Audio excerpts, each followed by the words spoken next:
जान है तो जहान है। आपकी जिंदगी में खुशियां ही खुशियां हो और कभी भी किसी बात का तनाव ना हो, इसके लिए जरूरी है आप स्वस्थ रहें। इसी कामना के साथ हम हर रोज लेकर आते हैं हेल्थ का खास शो संजीवनी। संजीवनी में आपको आपके हर मर्ज का मिलेगा इलाज और आपकी समस्याओं का समाधान करेंगे विश्व प्रसिद्ध आयुर्वेदाचार्य डॉक्टर प्रताप चौहान जी। डॉक्टर साहब, बहुत बहुत स्वागत है। Thank you. संजीवनी में हर रोज हम आपकी सेहत से जुड़ी किसी एक परेशानी की चर्चा करते हैं और आपको बताते हैं उस बीमारी या परेशानी से बचने का आयुर्वेदिक तरीका। संजीवनी के सफर में आज हम चर्चा करेंगे हमारे और आपके शरीर के बेहद ही खास और सेंसिटिव हिस्से ब्रेन के बारे में। हम में से बहुत से लोग जानते हैं ब्रेन मतलब दिमाग होता है। इससे ज्यादा जानने की हम में से किसी को जरूरत भी नहीं पड़ती, पर आज हम आपको बताएंगे कैसे काम करता है ब्रेन और ब्रेन का दुरुस्त रहना सेहत के लिए कितना जरूरी होता है। इन तमाम सवालों का जवाब आज आप संजीवनी में जानेंगे और साथ ही बोनस में आपको संजीवनी टिप्स में बताएंगे गुलाब जल की ढेरों खूबियाँ। चलिए सबसे पहले डॉक्टर साहब से जानते हैं कि दिमाग आखिर काम कैसे करता है और क्यों इसमें किसी तरह की गड़बड़ी या बीमारी आ जाती है। जी डॉक्टर साहब, डिटेल में बताइए।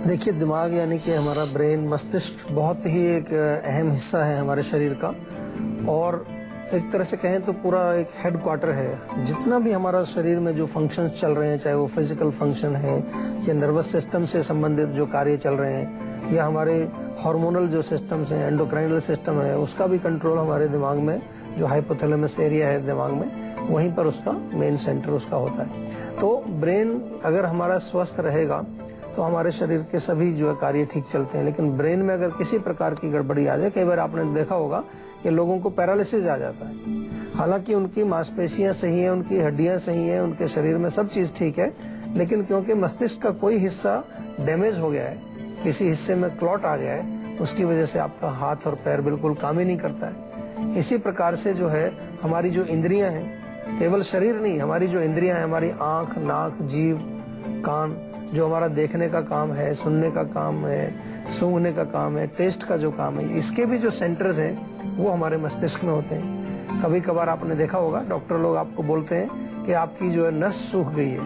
मतलब आंख आपकी ठीक है, उसमें कोई प्रॉब्लम नहीं, कहते हैं नस सूख गई है पीछे तो दिखाई नहीं देता है, या आपको किसी चीज की स्मेल नहीं आती है। तो मस्तिष्क को अच्छी प्रकार से हमें स्वस्थ रखने की जरूरत है। बहुत सारी एक्टिविटीज इसके अंदर चल रही होती हैं, बहुत सारे कार्य इसमें हो रहे होते हैं, इसलिए यहाँ पर आवश्यकता है लुब्रिकेशन की, बहुत आवश्यकता है कि स्निग्धता हमारे मस्तिष्क में बनी रहे। दूसरी चीज जो बहुत इंपॉर्टेंट है वो है ऑक्सीजन। ऑक्सीजन की कमी भी हमारे मस्तिष्क में नहीं होनी चाहिए। ऐसे भी रोगी हमारे पास आते हैं जिनको कि कहा जाता है कि बचपन में या किसी समय अगर मस्तिष्क में ऑक्सीजन की कमी हो गई तो उसके कारण जो है ब्रेन का कोई हिस्सा डैमेज हो गया या कमजोर हो गया। तो निरंतर उसमें प्राणवायु का प्रवाह चलते रहना चाहिए, निरंतर वहाँ स्निग्धता बनी रहनी चाहिए, खुश्की नहीं आनी चाहिए दिमाग में। इसलिए आपको जो थोड़ा सा इसको समझना जरूरी है। और ब्रेन में जो आपने पूछा कि क्यों उसमें गड़बड़ी आ जाती है, तो गड़बड़ी आने के कारण अगर हम आयुर्वेदिक दृष्टि से कहें तो जैसा मैंने कहा कि अगर ड्राइनेस हो जाएगी, बहुत ज्यादा खुश्की हो जाएगी, या ऑक्सीजन की कमी हो जाएगी, प्राणवायु की कमी हो जाएगी, तो उसमें गड़बड़ी होगी।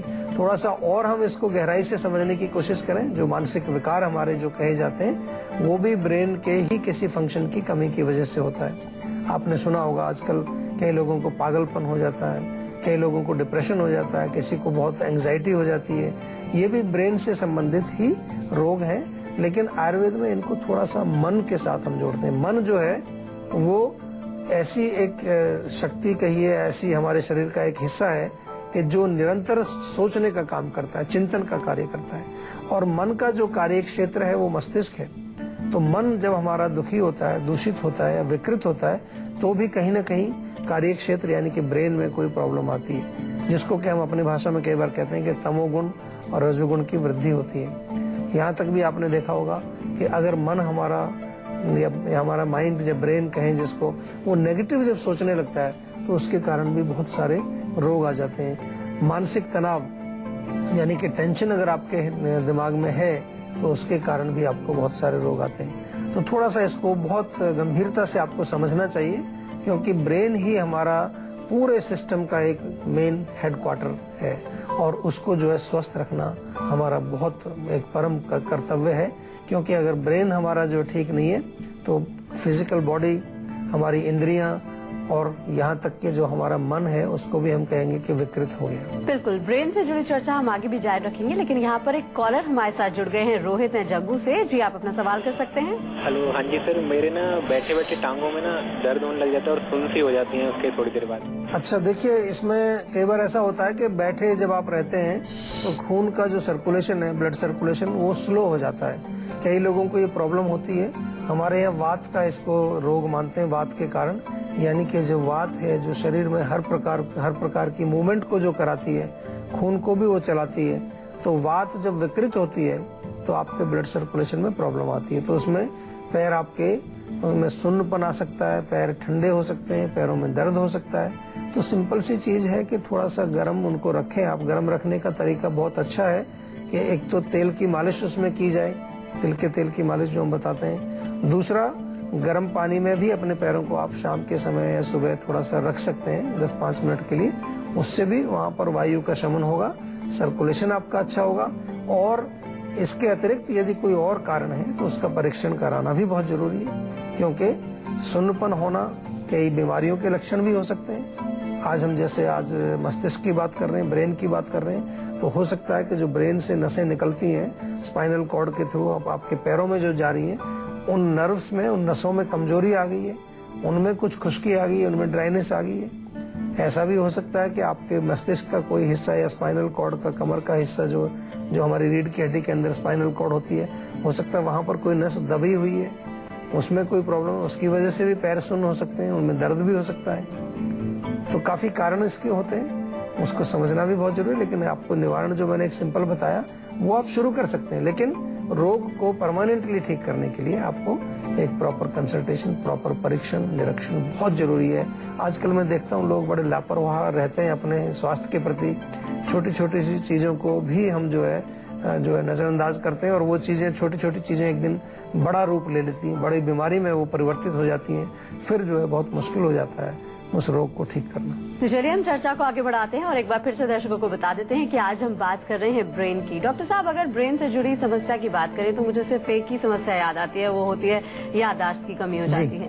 तो और कौन कौन सी समस्याएं होती हैं और उनके लक्षण क्या होते हैं, उनको पहचाना कैसे जा सकता है? देखिए, ब्रेन में तो बहुत सारी समस्याएं होती है। लक्षणों की बात करें तो अगर आपको, जैसे आपने कहा, याददाश्त की कमी, या कभी कभार आपको कंसंट्रेशन नहीं होता ठीक से, माइंड जैसे कंफ्यूजन में रहता है। कई लोग कहते हैं मेरा माइंड बड़ा कंफ्यूज रहता है, कानों में आवाज आती है, या आपको सिर में कुछ हल्का फुल्का जो कहीं उसमें कंपन सी महसूस होती है, सिर में दर्द होता है, शोरगुल बहुत ज्यादा हो रहा है तो वहाँ आपको जो है इरिटेशन हो जाती है। ये लक्षण है कि कहीं ना कहीं मस्तिष्क में कोई खराबी आई है। आपको जैसा कि नमनेस की कोई प्रॉब्लम हो, या कभी कभार ब्रेन की वजह से आपके जो पाचन सिस्टम में एंजाइम्स प्रॉपर ना निकलना, बहुत सारी चीजें कंट्रोल रहती हैं ब्रेन से। विशेष तौर से हमारी मस्कुलर प्रॉब्लम्स जो हैं, हमारी जो मूवमेंट्स हैं, हमारी जो नर्व्स हैं, उनका जो है इसमें कंट्रोल होता है। तो बीमारियां बहुत सारी हो सकती हैं ब्रेन में खराबी होने की वजह से। जैसे एपिलेप्सी का आपने देखा होगा, दौरे पड़ते हैं तो वो ब्रेन में खराबी होती है। किसी को पैरालिसिस हो जाता है, ब्रेन में खराबी होती है। मेंटल रोग तो होते ही हैं, जैसा कि स्किज़ोफ्रेनिया है, बाइपोलर डिजीज है, या जो है हम कहते हैं कि ब्रेन के केमिकल्स में कुछ खराबी आ रही है, डिप्रेशन हो जाता है, मैनियक डिप्रेशन हो जाता है। बहुत सारी बीमारियां हैं। लेकिन मस्तिष्क अगर हमारा खुश नहीं है, जिसको कि हम मन कहते हैं आयुर्वेद में, अगर वो स्वस्थ नहीं है तो उससे बहुत सारी चीजों पर, जैसे मैंने अभी भोजन का जिक्र किया, कई लोगों को बहुत ज्यादा जो है उदासी रहती है, डिप्रेशन रहता है, तो खाना ही नहीं पचता। अब हालांकि इसका डायरेक्ट रिलेशन नहीं है उसके साथ, ऐसा नहीं कि वो डायरेक्टली उसको कंट्रोल कर रहा है, लेकिन इनडायरेक्ट रिलेशन भी होता है। मन अगर हमारा जो स्वस्थ नहीं है, या हमारा मस्तिष्क बिल्कुल जो है ठीक से काम नहीं कर रहा है, तो वो ऑर्डर नहीं करेगा, जूसेस नहीं निकलेंगे और खाना पचेगा नहीं पूरा। तो ऑर्डर करना, जो सिग्नल मिलना, ये सब ब्रेन से कंट्रोल होता है। बहुत सारी चीजें कंट्रोल होती हैं, बहुत सारे रोग हैं। अल्टीमेटली हम ये कह सकते हैं कि इनडायरेक्टली अगर देखा जाए तो काफी सारे रोग भी हमारे माइंड से, हमारे ब्रेन से जुड़े हुए हैं। एक कॉलर हमारे साथ जुड़ गए हैं, कृपाल हैं लुधियाना से। जी, आप अपना सवाल कर सकते हैं। हेलो जी नमस्कार सर जी। नमस्कार जी। सर, पहले तो बहुत बहुत धन्यवाद, मेरी कॉल आपके शो में मिलाई गई। बड़े दिनों से कोशिश कर रहा था सर, कॉल लगता नहीं था आपका। जी हाँ जी सर, मैं बताना चाहूँगा सर, मुझे ना डॉक्टर ने सोरियाटिक आर्थराइटिस डायग्नोज करा हुआ है। अच्छा, तो सर बहुत 20-25 साल हो गए, बहुत तंग हूँ मैं इस बीमारी सर। कोई निदान बताइए इसका सर, कोई समाधान बताइए आप। देखिए रोग आपका वाकई में गंभीर है। सोराइटिक, एक तो सोराइसिस है, फिर वो अर्थराइटिस भी साथ में। तो सोराइटिक अर्थराइटिस मुख्य रूप से जोड़ों में खास तौर पर दर्द भी होता है, वहाँ पर जो है सोराइसिस भी होता है। आयुर्वेद में हम सबसे पहले अगर इसकी चिकित्सा करें तो मैं आपको सीधा कहूँगा 20-25 साल आप कह रहे हैं कि रोग पुराना हो गया आपको, तो पंचकर्म बनता है आपका। सबसे पहले एक सफाई बनती है, बॉडी की क्लीनिंग बनती है, क्योंकि दवाइयाँ भी अगर हम देंगे वो फर्क तो करती हैं। पेशेंट आते हैं हमारे पास, लेकिन वो बहुत ही आपको थोड़ा सा फर्क दिखेगा। कहीं आपको लगेगा कि थोड़ी खुजली कम हो गई है, थोड़ा दर्द कम हो गया है, लेकिन सबसे पहले एक शोधन किया जाए, शरीर की डिटॉक्सिफिकेशन की जाए, पूरे टॉक्सिन्स को थोड़ा बाहर निकाला जाए, उसके पश्चात फिर कुछ दवाइयाँ दी जाए। इसमें मैं बल्कि आपको कोई नुस्खा भी नहीं बताना चाहूँगा, आपको डायरेक्टली मैं यही कहूँगा कि आप सीधे डॉक्टर से संपर्क करें, कंसल्टेशन करें। आप हमारी किसी भी क्लिनिक में जा सकते हैं, आप हमारे नंबर पे फ़ोन करके डायरेक्ट फ़ोन पर बात कर सकते हैं डॉक्टर से, और एक अच्छी तरह से, एक अच्छे मरीज की तरह से आपको ये उपचार करना पड़ेगा। मैं इसलिए कह रहा हूँ कि ये अगर मरीज अच्छा ना हो, अच्छे का मतलब वो एक प्रॉपर उसके इंस्ट्रक्शंस को फॉलो ना करे, दवाइयाँ टाइम पर ना ले, थोड़े दिन दवाई खाई फिर छोड़ दी, किसी दिन ली किसी दिन नहीं ली, उससे रिलीफ बिल्कुल नहीं आएगा। टाइम वेस्ट मत करो, अपना पैसा भी वेस्ट मत करना। मैं यही कह रहा हूँ आपको कि अच्छे मरीज की तरह बिल्कुल डिसिप्लिन में रह करके आपको दवाई करनी पड़ेगी, उपचार करना पड़ेगा, तभी हम आपको कुछ जो है उम्मीद दिला सकते हैं कि हाँ हम कुछ आपकी सहायता करेंगे, अदरवाइज सहायता नहीं हो पाएगी। ऐसे रोगों में बहुत ही डिसिप्लिन की जरूरत होती है, बहुत मेहनत की जरूरत होती है हर प्रकार से, डाइट में, खान पान में। जैसे कि अगर डाइट की बात करें तो गर्म तासीर वाली चीजें आपको बिल्कुल नहीं खानी चाहिए, मिर्च, अचार, खटाई, चटनी वगैरह बिल्कुल नहीं खानी चाहिए आपको, क्योंकि आपको अर्थराइटिस है तो वात का भी आपको ध्यान रखना है। उड़द की दाल है, गोभी, भिंडी, राजमा, छोले ये नहीं खाने चाहिए बिल्कुल भी।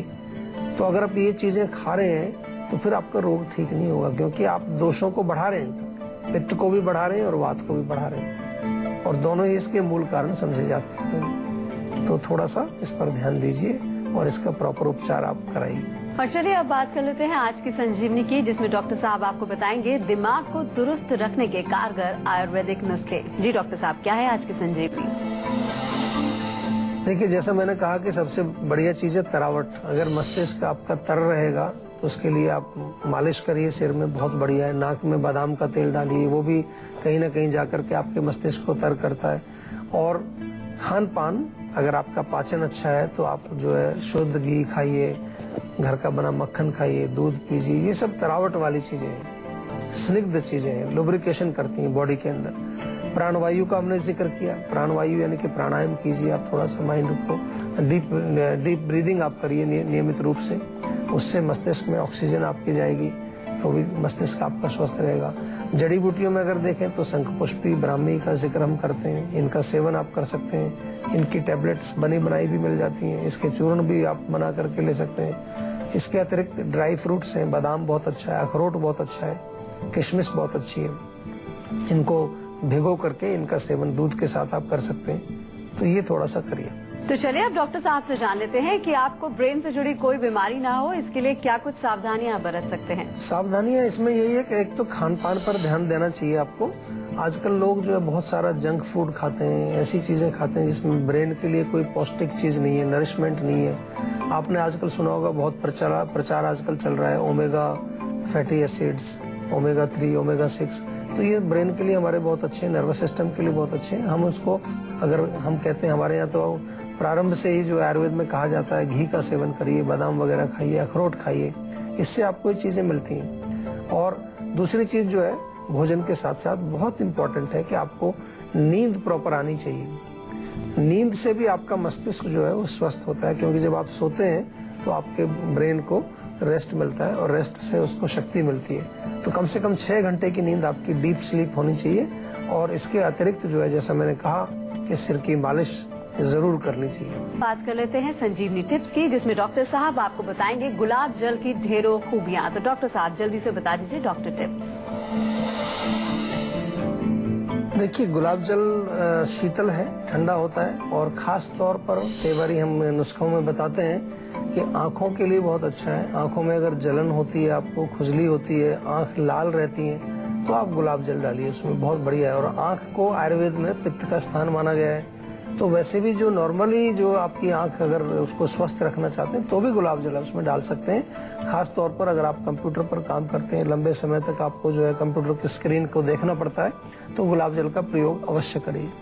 उसके साथ दूसरा इसका फायदा है कि हमारी त्वचा के लिए बहुत अच्छा है। विशेष तौर पर जिन लोगों की ड्राई स्किन होती है, चेहरे की स्किन या हाथ की कहीं पर भी, तो गुलाब जल में थोड़ा ग्लिसरीन मिला करके आप उसको थोड़ा जेंटल मसाज करें, बहुत अच्छा है। मेकअप रिमूवर बहुत अच्छा है, मेकअप को साफ करने के लिए। ठंडा भी है, नेचुरल है, कोई किसी प्रकार का केमिकल उसमें नहीं है, वो बहुत बढ़िया काम करता है। इसके अतिरिक्त ज्यादातर फेस को आप अगर फ्रेश रखना चाहते हैं, फेस टोनर एक जैसे होता है, तो फेस टोनर का काम भी ये करता है। उससे गुलाब जल लेकर के थोड़ा पूरे चेहरे पर उसको लगाइए, थोड़ा सा हल्के हाथ से उसको आप जेंटल मसाज करें तो फेस की स्किन के लिए बहुत अच्छा है। और कई बार देखा होगा आपने कि आंखों के नीचे थोड़ा पफीनेस आ जाता है, सूजन सी आ जाती है, तो उस केस में आप क्या करेंगे, गुलाब जल को थोड़ा फ्रिज में रखो, ठंडा हो जाएगा, फिर कॉटन की वो बॉल्स लेके उसको कॉटन को डिप करके उसमें, और दोनों आंखों के ऊपर आप उसको रखिए बंद करके, तो उससे उसमें फर्क पड़ता है आपको। गुलाब जल बहुत बढ़िया है, इसका प्रयोग जो है अक्सर उसमें भी किया जाता है। कई बार हम शरबत वगैरह बनाते हैं, उसमें थोड़ा गुलाब जल खुशबू के लिए डालते हैं, और उससे हमारे शरीर में भी शीतलता आती है, और अगर आपको पित्त की प्रॉब्लम है तो उसमें लाभ मिलता है। तो चलिए डॉक्टर साहब, हमारे साथ चर्चा में जुड़ने के लिए और तमाम जानकारी के लिए बहुत बहुत शुक्रिया। Thank you.